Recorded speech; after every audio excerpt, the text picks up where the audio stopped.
have found the Genesis frequency. This is Dr. Stephen J. Kazmina welcoming you in to another episode of a show that focuses on your whole life prosperity and success.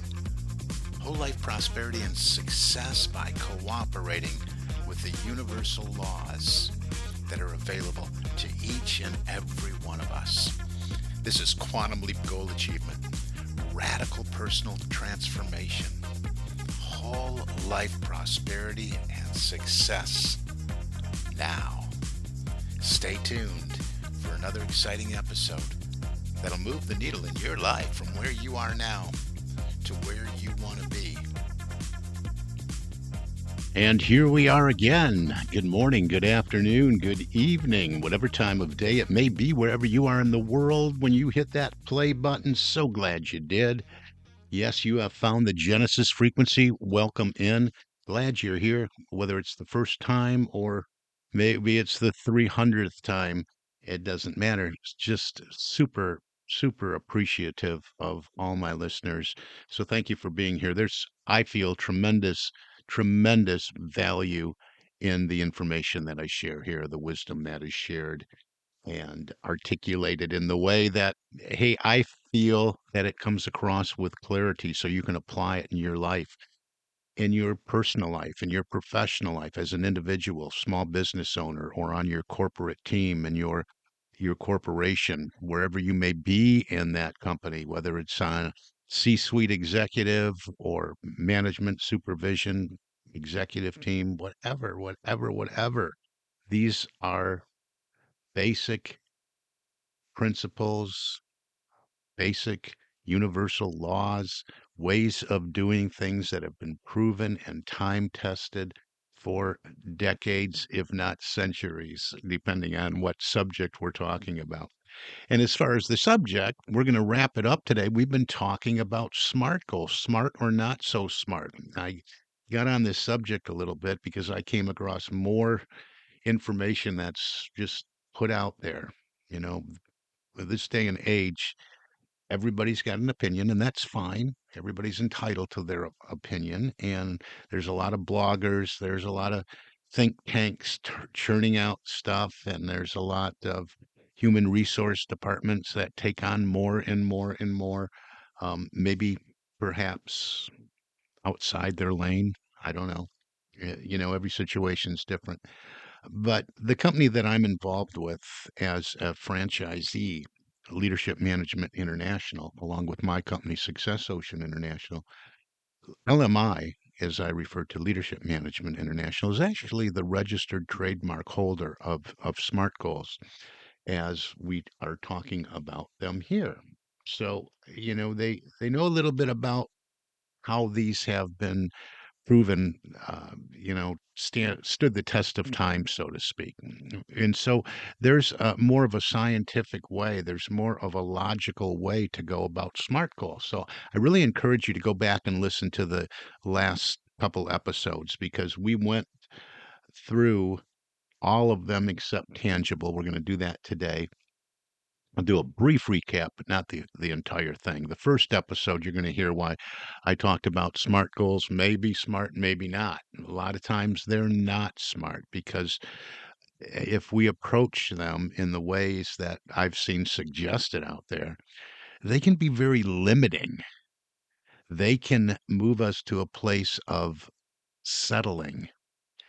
And in fact, they can move us to a place to set some goals that involve no growth, no expansion in consciousness, no evolution of who and what we are and what our mission and purpose in life is. So we have to be real careful. We don't want to be setting goals that are going to give us this false sense of accomplishment when all we have really done is scratched out something on the to-do list. Now, there's nothing wrong with that, but let's be strategic as we move through the SMART goal process. So, what I've recommended, just a brief recap, is to to identify your big dream goal. And I got episode after episode after episode on your big dream goal. Because if your big dream, if your goal isn't big enough and you haven't identified your why and why you want what you want and all these things, if you haven't done that first and you just set these small goals for really no reason behind it, not contributing to an overall game plan, you're probably not going to do those either. And it's like, whatever. So what we want to do is set the big dream goal. We want to identify what is it, whether it's a lifetime goal, maybe it's a year goal, a 12-month goal, maybe a 6-month goal, maybe a three. It doesn't matter what it is, but what would satisfy the longing and discontent you may be experiencing?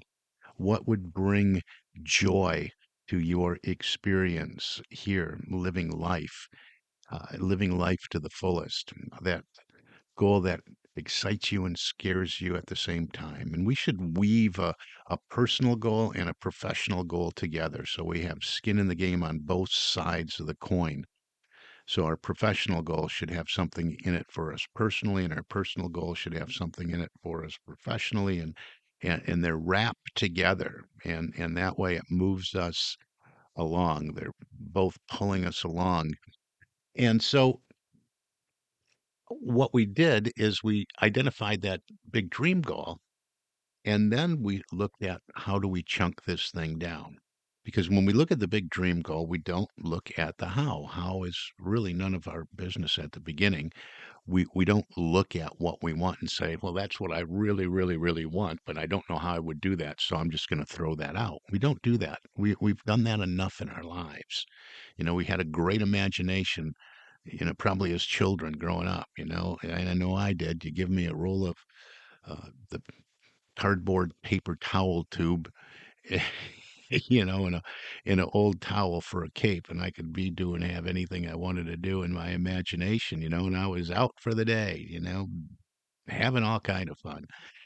And so we put our imagination up on the shelf. So I suggest, and I have suggested over many, many episodes, to pull that imagination off the shelf. Give yourself permission to dream and explore what is it that I really want to be doing, have in my life. So when we've identified that and we haven't spent any time contemplating the how, we do consider what are some of the, because the how is going to show up when we make when we're aware of our that we do have a choice, that we can choose and go in this direction, and then we can make the decision to in fact do that and set the attention to accomplish this and then commit ourselves to the process. Well, then we can absolutely know that the how's going to show up: events, people, circumstances, wisdom, all that's going to drop in, move in, because as we make the commitment, which is really an action step, action produces a reaction from the energy that we're involved in, that we're immersed in, that we're swimming in, that we're saturated with. Maybe we don't see it, but action produces a reaction. So the how is going to show up in many, many, many different ways as opportunities and invitations and people. It's really miraculous when you step back and look at all this. But there will be things that you can do and you can do and you should do. And if you would do these things, it's going to move you a step closer. We don't just push back and not do anything, waiting for the reaction because we made a commitment. We have to take action. We have to do.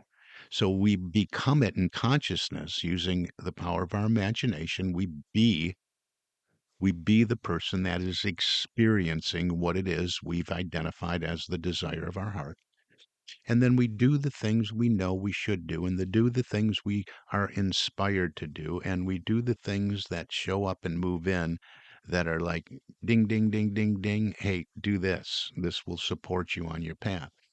So the things we do know how to do and that we should do, and if we would do, would move us closer to a goal, we put into the SMART format as our goals. So what we're really doing is we're chunking down the big goal here and saying, okay, here's my big dream goal. I want to do this in 12 months.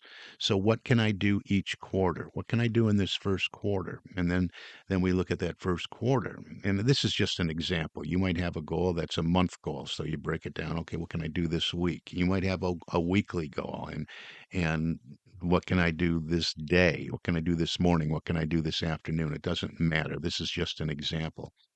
So we're breaking that down and identify, okay, I need to get this done because this is a piece or a part of the plan. And we're doing this personally and professionally. So that's where we move into the SMART goals. If we would do this at any other time, it doesn't make a whole lot of sense. It might make some sense, but just my whole point is to approach this strategically and give yourself be liberal with this and give yourself some wiggle room with each one of these. The SMART goals we identify here are specific: who, what, where, when, what is it? Build it out in your imagination, right? Measurable. Can you measure it? How do you know you're moving from point A to point B? Do you see progress? Can you see progress? What are you using to make measurements, to take measurements and see your own progress? How much or how many? If it's sales, have sales gone up? Have they gone down? Which direction are we going? Is it attainable? Have you is this something that you have maybe achieved in the past? Well, you don't have to have it achieved in the past in order for it to be a SMART goal, but because maybe you have to acquire some skills. Um, but you'll see that in a lot of things. It's got to be something that you have achieved before. No, not necessarily, because again, if you're just doing something that you've already done before, it's probably not the right goal for you to work on. Now, sometimes, often, there will be some of these chunked down SMART goals that, yeah, I can participate in this process because I've done this process before. But the overall big dream goal should not be something that you have achieved before. It's just not a big enough goal in my humble opinion. But you have to have that level of belief, and I think that's more important. The level of a belief, yeah, it's attainable. I haven't done it before, but I believe in me. And so that's what I would really put in the attainable column. Do you believe that this is something that you can do, that you can acquire the skills, learn what you got to do, get the knowledge, be open to inspiration, be open to wisdom, be open to guidance wherever that may came from. So that's the attainable part. Everything, every possible condition, we're right. Is this something that you really believe is possible for you? And don't forget, you can borrow belief from somebody else. I work with people all the time that say, I don't know, I really, really want this, but I don't believe it's possible for me. Well, whether you believe you can or you believe you can't, you're right. But I'll tell you what, in the beginning, often I'll have other people uh, say they can borrow my belief in them because I know you can do it. I know I believe in you. So you can borrow on that belief because I know and believe that your potential is infinite. And once you move into the awareness that you can tap into that infinite potential, then you should believe that all things are possible for you. So, attainable has to do with your belief.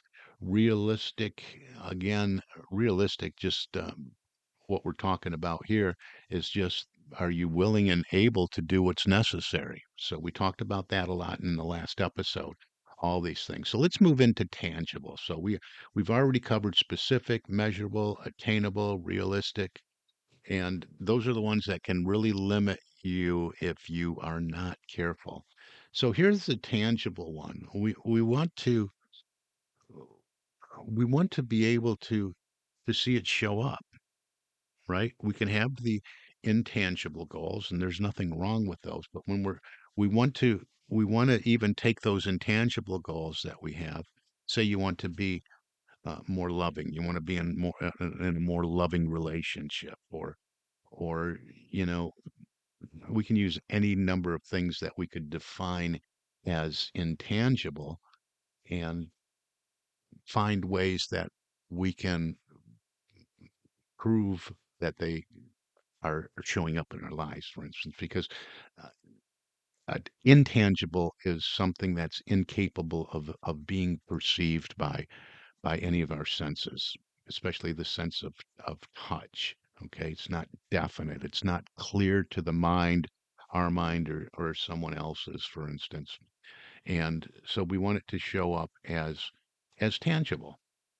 We want it to be capable of being touched.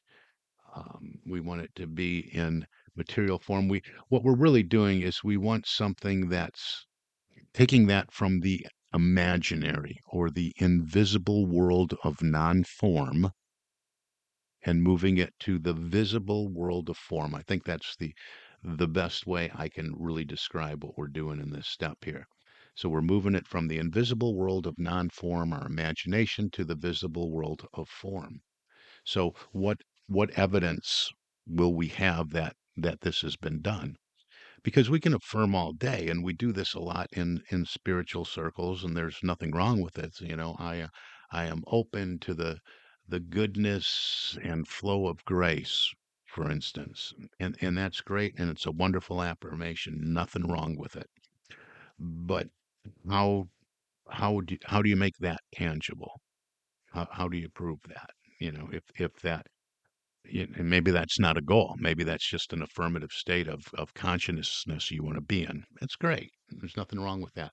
But for what we're talking about with really making progress in our personal and professional goals, we want a goal that is tangible and so we can experience this with one of the senses, whether it's the taste, touch, smell, sight, or hearing.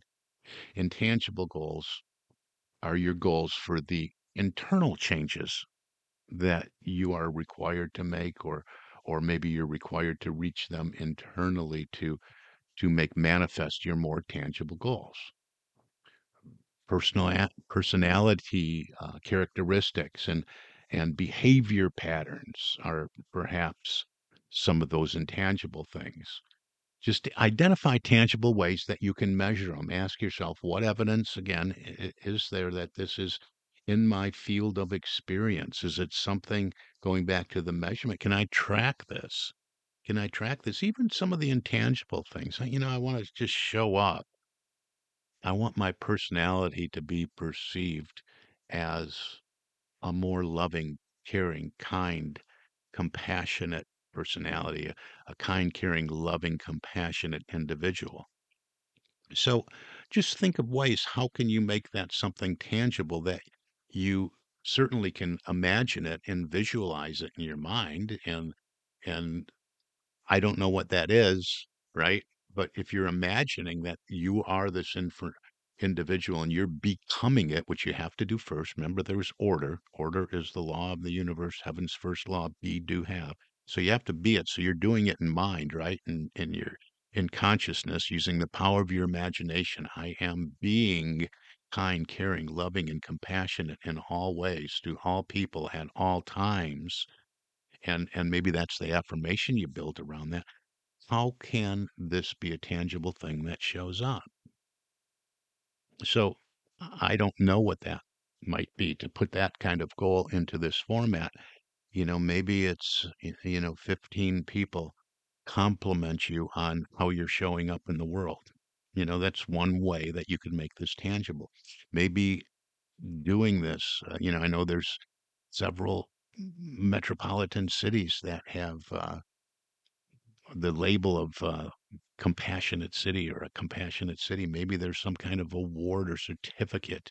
You can participate in some kind of program where you demonstrate, where you do things that are in alignment with this type of intangible goal. So, whatever it may be, those are just examples. That's not what I'm suggesting that you do. You can do whatever it is you've identified as something that you want to move into your field of experience. But how does it show up? How will you know? Where is the evidence that, yeah, this is done? I'm checking this one off. So all these criteria within this planning system, you want to check off because they're important. They're all elements that contribute to your success in the achievement of these small chunk down goals that contribute to the overall progress of effectively and efficiently moving into the experience of your big dream goal. So you want to put them in this format, and it's extremely, extremely helpful and powerful to do that. Specific, measurable, attainable, realistic, and tangible. And so there you have it, and you wanna make sure that you're not limiting yourself. That's the biggest thing. You're not I want to make sure that you're not settling. Now, you can you can use this format for a lot of different goals that perhaps are not part of your big dream goal. I think they're all tied together in some way, shape, or form. Let me give you an example. You're at work and the boss says, Watkins, I want you to take on this project because I know you can do it. And maybe it's not really it's really not something that you're interested in. You're happy about that. The boss told you that you're the person for the job. Um, but this, doesn't really, it's like one of those, okay. No, you can still use this format because in the grand scheme of thing, in the overall picture, remember at the beginning of this podcast episode, I said we want to weave our personal and professional goals together. So perhaps your big dream, one of your big dream goals is to advance through, up the corporate ladder, for instance. And so you take on this goal and it's not something that really excites you and scares you at the same time, like I like to say, but it contributes. It's a contributing factor to something that will a tangible thing that will be looked at when promotion time comes to. It'll give you a sense of satisfaction personally, and in that way, contribute to your belief and faith in what you want to accomplish personally. So we can really tie all these together. So you take something, that Watkins get it done. You can take that and put it in the SMART goal format to help you achieve that in the shortest amount of time. And I like to call this making a quantum leap. This whole process, what I'm getting at here is to give you information and tools that will allow you to make a quantum leap in the direction of whatever it is you want to experience in your life, personally and professionally. So we're out of time for this episode. What I want to do next episode is go ahead and plug this all into a brief little couple page goal planning system. And I'd be happy. This is stuff that's right out of the My Time Success Planner. The paper planners are growing more and more, coming back and getting more and more popular. Again, it's a $1 billion industry. It's not going away. Uh, Go ahead and use the digital calendars for appointments and to set what you got to do and when you got to do it when. That's great. But for a planning system, for a goal achievement system, I highly, highly recommend a goal planning system. I years and years ago I started with a Franklin Covey. I now use exclusively the My Time Success Planner by Leadership Management International.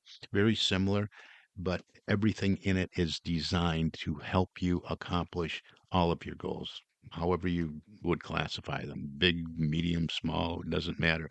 And these are available. I have these available if you'd like to get one. And I'll actually get you the planner. You can get a bunch of different binders, I got a nice leather zip up binder.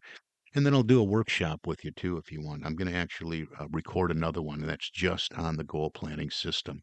But come back here. I'm going to talk about some of the elements that are on my goal planning sheet, my GPS. I talked about it a little bit before, but now that we've talked about the SMART goals and went through each one of them, we're going to talk about putting them on paper and then breaking them down, looking at challenges, looking at obstacles, and moving forward and making that quantum leap and doing the transformation internally too. That's necessary for us to become this person that has the real tangible evidence of our goal being achieved. So, with that, I want to say thank you for listening. We've come to the end of this episode already. Wow, that went quick. I want to also invite you to reach out to me, Stephen at successocean.com. Now, Stephen is spelled with a PH, STEPHEN, Stephen at successocean.com, or go to successappointment.com. That's my calendar. It'll show up in your time zone. Pick a time. Let's have a conversation about doing some leadership development, really personal, professional, and leadership development with you as an individual or in your company with a number of individuals. Perhaps you're a decision maker. Let's talk what this might look like. What are some of the challenges you're facing and how I can help you overcome them and move into a solution and get you some results in the area of performance, productivity, priority management, profitability, sales increase. So, a lot of different ways that we can go with that. Let's talk about what's showing up. Let's talk about what you don't want, and move you into a plan of action for accomplishing and achieving what you do want. Successappointment.com, or go ahead and email me. This is Dr. Stephen J. Kuzmina. You've been listening to the Genesis Frequency Podcast, and I wish for you an infinitely spectacular day. God bless you.